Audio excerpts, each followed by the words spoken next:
Portland, Oregon is one of the most secular cities in the US.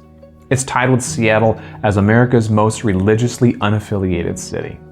And for some, that's a huge draw. Some people move to Portland specifically to get away from their religious environment. In fact, the Portland-Vancouver area is the only place in the nation where non-Christians outnumber Christians.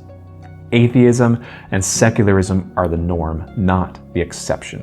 And so are skepticism and hostility towards the institutional church.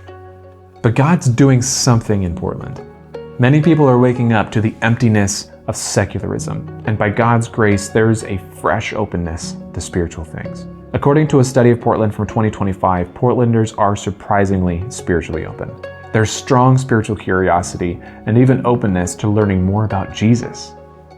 And they found that people are craving community and a sense of belonging. Who'd have thought? Portlanders feel like their city's been torn apart by all kinds of things since 2020, and they're exhausted. And when asked what they want most for Portland's future, their top answer was bringing the community together. This presents a huge opportunity to share the gospel through a simple strategy. Extend radical hospitality, foster authentic community, and through that, provide a sacred space for God's transformation. I'm Nathaniel. I'm Katie. And these are our girls, Cora and Irene.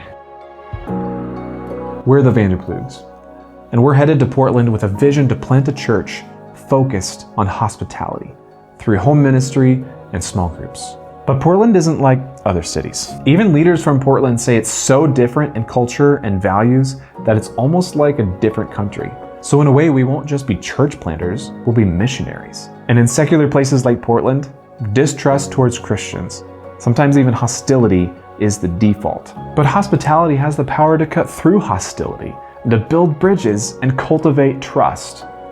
Hospitality literally means love of the stranger. Henry Nouwen calls it the creation of a free space where a stranger can enter and become a friend instead of an enemy. Hospitality becomes the basis of bringing diverse people together to form a small Jesus community, a small group. I'm convinced that the Christian journey should be done together. It produces much deeper transformation than we can get on our own. We're just wired that way. And so we want to build the church around these small groups. How are we going to do that? Well, we want to do something that we've honestly never done before. It's known as a cell church. Now, cell churches are nothing new, but I like this cell church model because hospitality and authentic community can be baked into the system. A cell church is essentially a network of small groups that are often called cells that make up the backbone of the church, and we'll probably end up calling them something different. But these small groups meet regularly in homes or really anywhere that allows for hospitality and meaningful connection. And then everyone in each of these small groups would gather regularly for congregational worship. But most of the life of the church is in these small groups. And as these small groups grow, they're designed to self-multiply. A leader from each of these small groups is raised up to lead their own small group. The neighborhood that we're planting in is called Brentwood Darlington. It's just west of Lents and south of Mount Scott in southeast Portland. Starting a new church is exciting and really hard work, and we can't do it alone. And we're inviting you to partner with us. There are 3 ways you can do that. The first is to pray. Commit to praying for us and the people that we meet every day. The second thing is to give. Consider giving a monthly tax-deductible donation of any amount to help us meet our financial needs. All financial support will allow us to spend less time trying to make a living and more on ministry. And the third thing is to join us.